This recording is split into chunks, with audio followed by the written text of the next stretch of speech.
नमस्कार दोस्तों, मेरा नाम एच एस राणा है। बहुत सारे वीडियोज़ आपके समक्ष प्रस्तुत करता रहता हूँ और आज जो ये वीडियो है, रियल स्टोरीज़ हैं, उनके माध्यम से आपको ये बताने का प्रयास कर रहा हूँ कि किस प्रकार से हमारे बच्चे बेसिक चीज़ों को नहीं जानते, जो बेसिक फंडामेंटल्स हैं उनको नहीं जानते। वो बेसिक जानने का प्रयास ही नहीं करते और सीधे आगे बढ़ते जाते हैं। आगे बढ़ कर के वो कहीं नहीं पहुँचते और फिर हमें बहुत पेन होता है, बहुत रिग्रेट होता है। तो आइए चलते हैं। पिछले कल ना एक लड़का मेरे ऑफिस में आ गया और वैसे ही रैंडमली आ गया और उसने कहा कि सर मुझे आपसे एक बात करनी है। मैंने कहा बताइए क्या बात करनी है? तो बोला कि सर मैं सिविल सर्विसेज का एग्ज़ाम देना चाहता हूँ और मैं एचएएस और आईएएस कुछ ऐसा करना चाहता हूँ। तो मुझे कहीं जॉब लगा दीजिए, कहीं डेली पेड या कुछ ऐसा जॉब दे दीजिए ताकि मैं कुछ अपना बुक्स का खर्चा या को एग्ज़ाम के लिए जो तैयारी करनी होती है उसका खर्चा निकाल सकूँ। मैंने कहा आपको कौन-कौन सी बुक्स चाहिए? मैं ऐसा करता हूँ कि जो बुक्स आपको चाहिए मुझे नाम बता दीजिए, मैं वो मँगवा कर के आपको दे देता हूँ। फिर वो लड़का बोला कि नहीं सर फिर घर का परिवार का कुछ खर्चा भी चलाना पड़ेगा, तो कहीं अगर जॉब मिल जाए तो अच्छा है, आपसे पैसे मैं कैसे लूँगा? तो मुझे लगा कि चलो मैं कहीं ट्राई करूँगा। वैसे तो जॉब आजकल कहाँ मिलते हैं, बट फिर भी कहीं चलो कोई ट्राई की जा सकती है कि कहीं पर अगर कोई जॉब निकलता है तो वहाँ पर कोशिश कर सकते हैं। तो मैंने उनको कहा कि आप यहाँ बैठिए, मैंने एक पेपर दिया और पेन दिया। मैंने कहा एक एप्लीकेशन लिख दीजिए आप थे और मैं ये जॉब करना चाहता हूँ, मुझे कोई भी जॉब दे दिया जाए, ताकि मैं अपनी पढ़ाई चला सकूँ और अपने परिवार का भरण-पोषण कर सकूँ। तो लड़के को मैंने कहा कि आप एप्लीकेशन लिखिए। सर हिंदी में लिखूँ या अंग्रेजी में लिखूँ? मैंने कहा किसी भाषा में लिख दीजिए आपको जो आती है। तो उसने हिंदी में एप्लीकेशन लिखी। तो वो हिंदी वाली एप्लीकेशन मैंने पढ़ी, पैराग्राफ लिखा था कोई 7 लाइन्स का और उसमें कहीं भी ऐसा नहीं लग रहा था कि ये बच्चा जो है एमबीए करके आया है। उसने शुरू में बताया था मुझे कि वो एमबीए करके आया हुआ है, बट उस एप्लीकेशन से लग नहीं रहा था कि एमबीए का बच्चा है या एमबीए पास आउट है। तो बहुत परेशानी हुई, मुझे लगा कि यार क्या हो गया है हमारी जनरेशन को। फिर मैंने कहा बेटा इसमें तो बहुत गलतियाँ हैं, आपको एप्लीकेशन लिखना भी ठीक से नहीं आता है, तो आप क्या जॉब करोगे? तो फिर कहा कि नहीं सर मैं इंग्लिश में लिख देता हूँ। फिर मैंने एक और पेपर निकाला और फिर उनको दिया कि आप ठीक है इंग्लिश में अच्छे से लिखिए और प्रॉपर लिखना एप्लीकेशन ताकि समझ आ जाए आप चाहते क्या हो। तो जब वो लिख करके मेरे पास दी, तो उसमें तो कोई पता ही नहीं था कि स्पेलिंग्स नाम की कोई चीज़ होती है या कोई ग्रामर भी होता है या कोई टेंसेस का भी फंडा होता है। बहुत ही बुरा हाल। तो एक एमबीए वाला बच्चा जिसने एमबीए पास आउट किया है, वो इस स्थिति में है आज की, क्या बताएँ आपको। मैं नहीं समझता, मैं वो एप्लीकेशन यहाँ भी दिखा सकता था, लेकिन मैंने समझा कि ऐसे फिर लगता है कई बार बच्चे ने देखा तो अच्छा नहीं लगेगा उसको। ये समस्या जो है आज हमारे सारे यूथ की है। उनको कुछ पूरा कुछ भी नहीं आता, ना अंग्रेजी आती है, ना हिंदी आती है, ना मैथमेटिक्स पूरा आता है।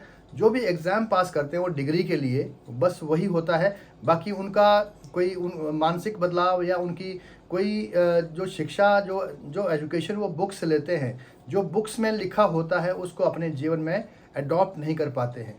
बहुत बड़ी समस्या है। आज मैं समझता हूँ कि 90% ऐसे बच्चे हैं जो एजुकेशन को बस एक डिग्री लेने तक और फिर जॉब के लिए अप्लाई करने तक का रास्ता समझते हैं। अपने जीवन में बदलाव या अपने जीवन में उसको अपना करके खुद में बदलाव लाना उनके लिए इस बारे में कोई उनको मालूम नहीं है, इसका उन्हें बिल्कुल कोई पता नहीं है। अच्छा, जब वो स्टार्टिंग में मेरे पास आया था तो उसने कहा था कि उस वो एचएएस या आईएएस दोनों की तैयारी करना चाहता है। एचएएस और आईएएस दोनों की तैयारी करना चाहता है, यूपीएससी और एचपीएससी के लिए के जो एग्ज़ाम होते हैं उनकी तैयारी करना चाहता है।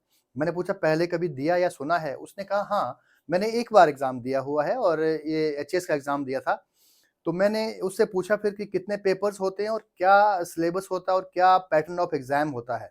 उसने कहा सर नहीं मालूम मुझे, ध्यान नहीं है इतना, बट मतलब मैं देना चाहता हूँ, करना चाहता हूँ। आप समझिए, मैंने कहा कितने टाइम में आप तैयारी कर लोगे एचएएस के या यूपीएससी के एग्ज़ाम के लिए? बोलता सर ऐसा कोई प्लान नहीं है मेरा, लेकिन मैं ज़रूर कोशिश करूँगा। आप देखिए कि हमारे बच्चे कितने रैंडमली इन इन बातों को ले लेते हैं कि एचएएस और आईएएस करना इतना आसान है।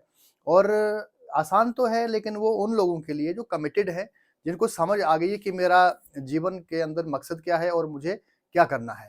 तो ऐसे हर कोई जो है इन चीज़ों को नहीं कर सकता। अब गलती तो उस बच्चे की नहीं है, उसके पेरेंट्स की गलती है। पेरेंट्स ने कभी भी ये नहीं सोचा है कि ये बच्चा कहाँ जाएगा, बड़ा होकर क्या करेगा या इसके लिए कौन-कौन से रास्ते सही रहेंगे।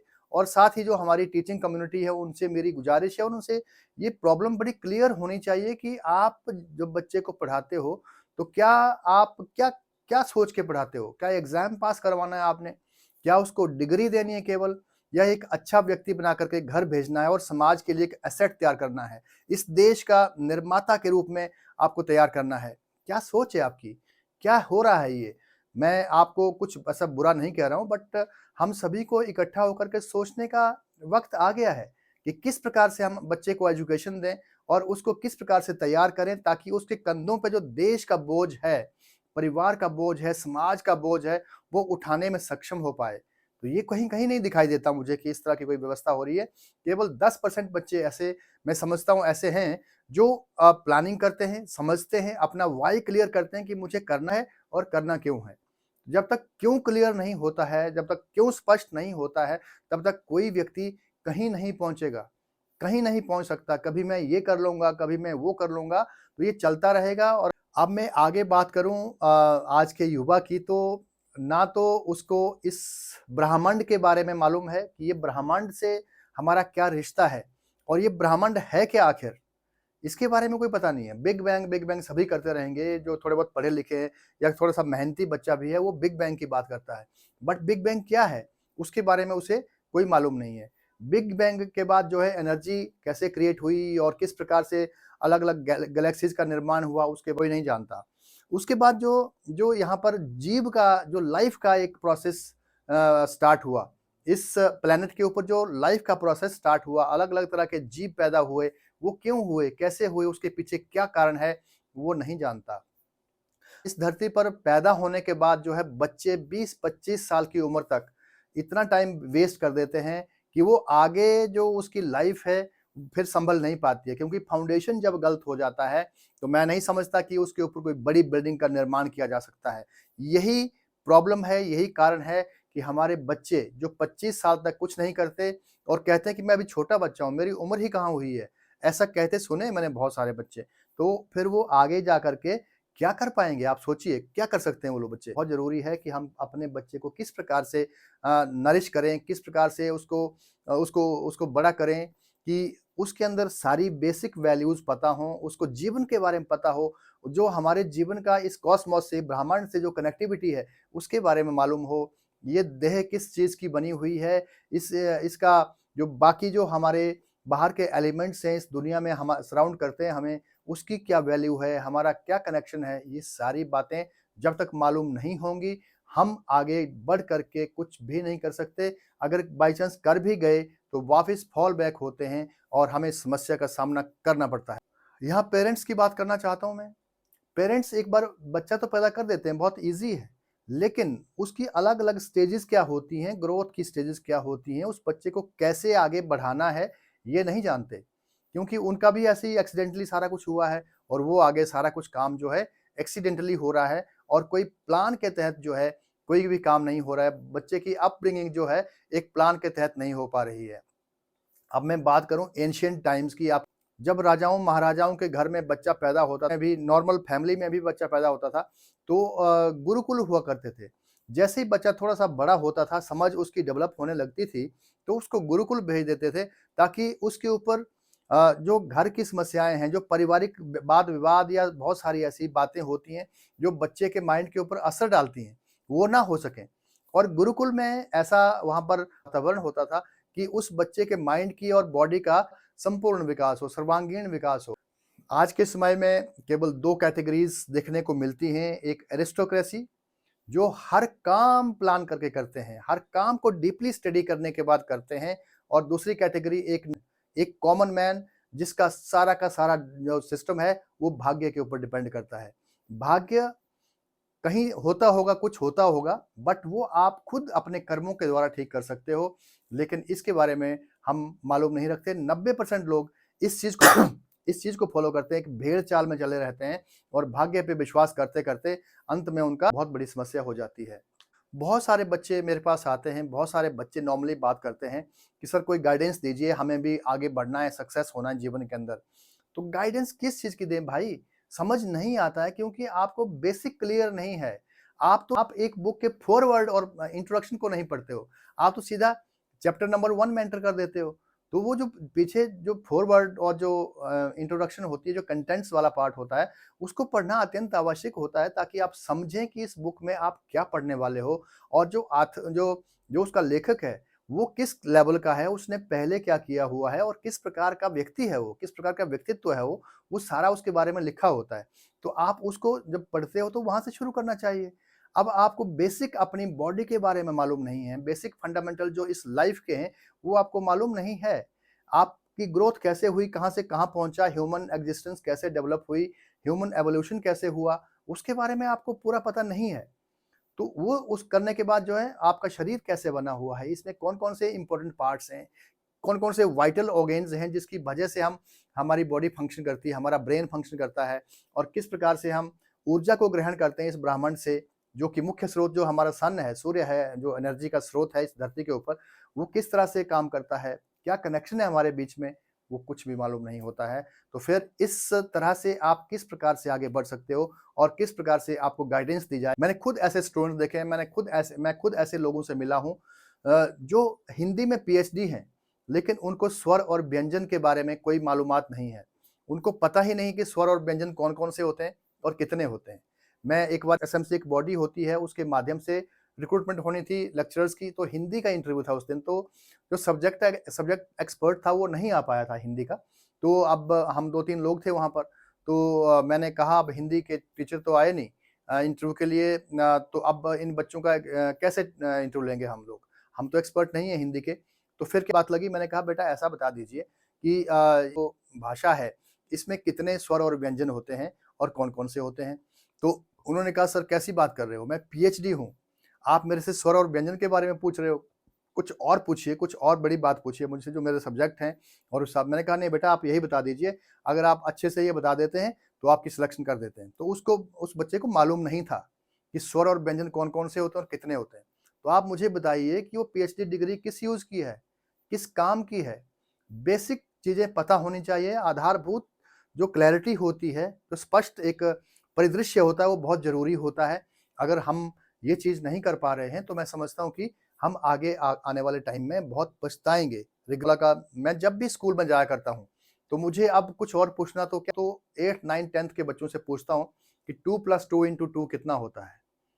तो बच्चे हमेशा 2 + 2 मीन्स 4, 4 × 2 8, 8 कर देते हैं। तो बड़ा दुःख होता है कि अगेन मैथमेटिक्स के बेसिक पता नहीं है बच्चों को। BODMAS का फ़ॉर्मूला होता है एक BODMAS, वो भी मालूम नहीं है क्योंकि जो BODMAS है, BODMAS होता है, ये जमा, घटाना, गुणा, भाग का एक बेसिक फ़ॉर्मूला है। ये भी नहीं आता। इवन आप बच्चों की बात छोड़िए, कई बार मैंने टीचर से पूछा कि ये 2 + 2 × 2 कर दीजिए, तो वो भी 8 कहते हैं। सीधा फ़ॉर्मूला लगा देते हैं। जबकि वो MAS मल्टीप्लाई पहले होना है, उसके बाद एडिशन होना है और फिर उसके बाद सब्ट्रैक्शन होता है। पर इसमें MA मल्टीप्लिकेशन और फिर एडिशन होगा। तो 6 आता है इसका आंसर, तो ये भी गलत हो जाता है। बहुत सारे बच्चों से मैं ट्रायंगल का फ़ॉर्मूला पूछता हूँ, सिलेंडर का वॉल्यूम निकालने का फ़ॉर्मूला पूछता हूँ, बिल्कुल नहीं आते हैं। बहुत बड़े-बड़े क्वालिफ़ाइड लोगों को लॉन्गिट्यूड, लैटिट्यूड डिफ़ाइन करना नहीं आता और मैप के ऊपर पढ़ना नहीं आता है। है ना? करने के बाद भी अगर आपको लॉन्गिट्यूड, लैटिट्यूड पता नहीं तो आप कैसे एचएस, आईएएस या और बड़े एग्ज़ाम के लिए बैठ सकते हो? आपको नहीं आएगा, आप नहीं कामयाब होंगे, तो आपको बेसिक फंडामेंटल्स के ऊपर काम करना पड़ेगा। आईएएस, एचएस की सिलेबस देखते हैं और कहीं भी पढ़ते हैं कि तैयारी कैसे शुरू करनी है, तो आपको कहा जाता है कि 8th, 9th, 10th और 12th की जो एनसीईआरटी की बुक्स हैं वो पढ़िए। हालाँकि आप वो सारी बुक्स पढ़ के आ गए हैं और आपने डिग्री हासिल कर रखी है। बट आप ये आपको बट आपको क्यों ये बुक्स पढ़ने को कहा जाता है? क्योंकि आपने अच्छे से वो चीज़ें नहीं पढ़ी हैं जो जो बेसिक हैं, जो बेसिक एक फाउंडेशन है आपकी जीवन की, जो फाउंडेशन है आपकी आगे डिग्री की, वो आपने अच्छे से नहीं पढ़ी है, इसलिए आपको कहा जाता है कि आप एनसीईआरटी की 8, 9, 10, 11, 12 की बुक्स पढ़ के आइए। अब मैं बात करूँ ग्रामर की, noun, pronoun, adverb, verb, adjective, इन सभी के बारे में तो पता ही नहीं है बच्चों को। इनकी डेफिनिशन तक नहीं आती है और उनको डिफाइन करना नहीं आता। कौन सा नाउन है, कौन सा प्रोनाउन है, वर्ब कौन सा है, एडवर्ब कौन सा है और एडजेक्टिव कौन सा है, नहीं मालूम है बच्चों को। बहुत समस्या है, बहुत बड़ी त्रासदी होने वाली है। मैं समझता हूँ कि इस बेसिक चीज़ों के बारे में एक वीडियो बनाऊँ डिटेल में। परसेंट जो यूथ का पॉपुलेशन है, वो बेसिक फंडामेंटल नहीं जानता है, वो ग्रामर को नहीं जानता है, वो भाषा को नहीं जानता है। बहुत सारे बच्चों से जब बातचीत होती है कि डिस्कशन होती है, तो अगर उनको हिंदी नहीं आती है, कहते हैं हिंदी ये वर्ड क्या होता है? बड़े स्टाइल से पूछा जाता है कि ये क्या होता है? मैं तो इंग्लिश स्कूल में पढ़ा हूँ। जब इंग्लिश की बात करें उनसे, तो उनको ये जो बेसिक ग्रामर है, वही मालूम नहीं होता है। आप बताएँ ऐसे कैसे इस देश का भला हो सकता है? इस नेशन का कैसे भला हो सकता है? जिसमें हमारे इतने बड़े-बड़े हमारे जो फ्रीडम फाइटर्स ने अपनी जानें दी हैं, अपने आप को न्यौछावर किया, लेकिन आज हमारा यूथ किस तरफ जा रहा है? क्या उस देश को सँभालने के योग्य खुद को बना रहा है या नहीं? ये सोचने का विषय है आज। और कहानी मैं आपको बताऊँ यहाँ पर कि हाँ, मंडी में धाम का बहुत रिवाज है। तो मैं धाम खाने में भी गया था। तो एक वहाँ कुर्सी पे बैठा था मैं और धाम खा रहा था, साथ में एक बच्चा बैठा हुआ था, बड़ा सुंदर था और बड़ा हेल्दी और लग रहा था कि किसी अच्छे घर का है और कपड़े-वपड़े भी अच्छे पहने थे। तो ऐसे ही मैंने पूछ लिया, "बेटा क्या करते हो? पढ़ते हो या क्या करते हो?" तो उसने कहा, "अंकल मैं बीएससी फाइनल का स्टूडेंट हूँ यहाँ लोकल कॉलेज से।" तो ऐसे ही बात लगी, फिर धाम आ गई, फिर चावल आ गए, फिर उसके बाद सब्जियाँ आनी शुरू हो गई।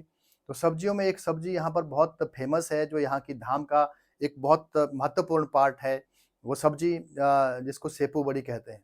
तो जब सेपू बड़ी आई और हमें उसमें पत्तल में मेरे चावल में उसने सर्व किया, तो मैंने टेस्ट किया और थोड़ा-सा अलग कर दिया क्योंकि उसमें नमक बहुत ज़्यादा था। तो वो बच्चा बोला कि अंकल आपने ये सेपू बड़ी क्यों नहीं खाई? ये अलग कर रख दिया आपने। ये बहुत टेस्टी होती है और ये मंडी की तो एक फ़ेमस डिश है ये। तो मैंने कहा बेटा इसमें NaCl बहुत ज़्यादा है। ऐसे थोड़ा माइंड मेरा भी थोड़ा-सा मैं मज़ाक टाइप में रहता हूँ, एक मतलब ऐसे सीरियस नहीं होता हूँ। तो मैंने कहा बेटा NaCl बहुत ज़्यादा है। तो वो बोला अच्छा अंकल कोई केमिकल डाला होगा इसमें इसका स्वाद बढ़ाने के लिए, टेस्ट बढ़ाने के लिए। मैंने कहा नहीं बेटा NaCl बहुत ज़्यादा है इसलिए मैं नहीं खा सकता इसको। तो बोला NaCl क्या? केमिकल होता है कोई क्या? मैंने कहा बेटा ये NaCl आपको नहीं मालूम क्या होता है? तो फिर मैंने कहा बेटा नमक बहुत तेज़ है, नमक तेज़ है इसलिए मैंने इसको साइड में रख दिया। तो बोलता अच्छा NaCl का मतलब नमक होता है। मैंने कहा तू बीएससी पढ़ता है बेटा बीएससी में तो सारी बातें पता होती हैं कि सोडियम क्लोराइड नमक होता है, NaCl होता है। बोलते पता नहीं ध्यान नहीं रहा अंकल। तो ये हाल है बीएससी पढ़ने वाले बच्चे का, जिसको नमक का फ़ॉर्मूला पता नहीं है, नमक का केमिकल फ़ॉर्मूला पता नहीं है। तो कैसे वो बच्चा आगे बढ़ेगा? उसको बेसिक सीखने के लिए क्या वापस आना पड़ेगा फिर से? तो मेरी आपसे गुज़ारिश है अपने यूथ से कि वो भटक रहा है, समय बहुत खराब कर रहा है, समय बर्बाद हो रहा है, आपका जीवन बर्बाद हो रहा है। आप जो पढ़ रहे हो उसको ध्यान से पढ़िए और उसको अपने अपने दिमाग में बिठाइए, उसका इस्तेमाल करिए उस चीज़ का। अदरवाइज़ आने वाले टाइम में आप कहाँ जाओगे, क्या करोगे? बहुत भटकाव होगा, बहुत परेशानी होगी और अंत में आपके हाथ में कुछ नहीं लगेगा। ये समुद्र है दुनिया। इतना बड़ा समुद्र है कि इसमें गोते खा-खा करके आदमी इंसान खत्म हो जाता है, कुछ नहीं हाथ लगता है। तो जब तक पूरा पता ना हो कि करना क्या है, मुझे कहाँ जाना है, अपने फाउंडेशन को स्ट्रॉन्ग इस वीडियो के माध्यम से उन पेरेंट्स से ये रिक्वेस्ट करना चाहता हूँ कि अपने बच्चों को ऑब्ज़र्व कीजिए, कि किस दिशा में जा रहे हैं वो। उनको बेसिक्स का पता है या नहीं है, वो सारा ज्ञान आपको होना चाहिए। आप थोड़ा-सा वक़्त निकाल कर के अपने बच्चे के साथ बैठिए और जानने का प्रयास कीजिए कि वो क्या पढ़ रहा है, किस प्रकार से पढ़ रहा है, उसका स्टाइल ऑफ रीडिंग क्या है? क्या वो पढ़ते-पढ़ते मोबाइल चला रहा है? अगर वो मोबाइल चला रहा है, तो उसका जो फ़ोकस है, कभी भी पढ़ नहीं पाएगा। उसको ग्रास्पिंग पावर खत्म हो जाएगी। उसके मन में कोई ऐसी बात बैठ नहीं पाएगी जिसके लिए बैठ नहीं पाएगी, जो उसके लिए बहुत ज़रूरी है। तो ये आपको समझना है मेरे प्यारे मित्रों कि आपका अगर बच्चा है, उस बच्चे के ऊपर ध्यान दीजिए, आपकी ज़िम्मेवारी है, आपकी ड्यूटी है। ऐसे ही मैं उन टीचर से रिक्वेस्ट करना चाहता हूँ कि आप बच्चों को ऑब्ज़र्व कीजिए, उनको उनको फ़ोकस करके टाइम दीजिए, एक-एक बच्चे को थोड़ा-सा अलग करके स्टडी कीजिए, उनका अध्ययन कीजिए कि बच्चे की पर्सनैलिटी क्या है, उसमें क्या कमियाँ हैं, वो क्या अध्ययन कर रहा है और क्या उसको लर्न हो रहा है, क्या नहीं हो रहा है, उसका कारण क्या है? उसको वो क्या करना चाहता है पैशन तो ये आपसे निवेदन है कि आप एक राष्ट्र निर्माता के रूप में अपने इस रोल को, अपनी भूमिका को स्ट्रॉन्ग कीजिए और प्रूव कीजिए कि आप सच में राष्ट्र निर्माता हैं, जैसा बार-बार कहा जाता है। मैं तो अपने टीचर्स की बहुत रिस्पेक्ट करता हूँ, उनकी वजह से मैं आज यहाँ खड़ा हूँ। अदरवाइज़ मैं भी ऐसे भटक रहा होता। जहाँ पर पेरेंट्स की भूमिका आती है, वहीं पर टीचर्स की बहुत बड़ी भूमिका है, उस बच्चे की फाउंडेशन को स्ट्रॉन्ग करने के लिए। स्टडी करने के बाद एक मेरे मन में बात उठी कि क्यों ना मैं कुछ बेसिक्स के ऊपर, जो बेसिक्स हैं पूरी दुनिया के, इस बॉडी के, इस ब्रह्मांड के और स्टडीज़ के, जितना भी है, जो भी हो सकता है, वो सारा मैं कुछ सीरीज़ ऑफ वीडियोज़ लाना चाहता हूँ। मैं समझता हूँ कि आप इस वीडियो को सब्सक्राइब कर लीजिए ताकि वो सारे जो बेसिक्स मैं लाने वाला हूँ अलग-अलग वीडियो के माध्यम से, एपिसोड के माध्यम से, वो आप तक पहुँचे, आपके बच्चों तक पहुँचे और आप जिनकी चिंता करते हैं, आपके रिश्तेदार, आपके पड़ोसी, उनको भी ये वीडियो शेयर कीजिए आप, ताकि आपके बच्चों को बेसिक फंडामेंटल्स क्लियर हों। उसके बाद जो है आगे की बात करेंगे कि किस प्रकार से हम प्रिपरेशन कर सकते हैं, किस प्रकार से सक्सेस हो सकते हैं, क्या फंडामेंटल्स होते हैं सक्सेस के, किस प्रकार से हम अपने जीवन की उस हाइट पे पहुँच सकते हैं जहाँ तक हमें जाना चाहिए। क्या पैशन होता है, पैशन को आइडेंटिफ़ाई कैसे करना होता है और पैशन के साथ कैसे ट्रैवल करना है उसको कैच करके, उसको पकड़ करके आगे बढ़ना होता है। क्या गोल होता है, किस प्रकार से गोल को सेट करना होता है और गोल कैसे सेट किया जाता है, वो सारी बातें जो हैं आने वाले टाइम में इन वीडियोज़ के माध्यम से डिस्कस करूँगा।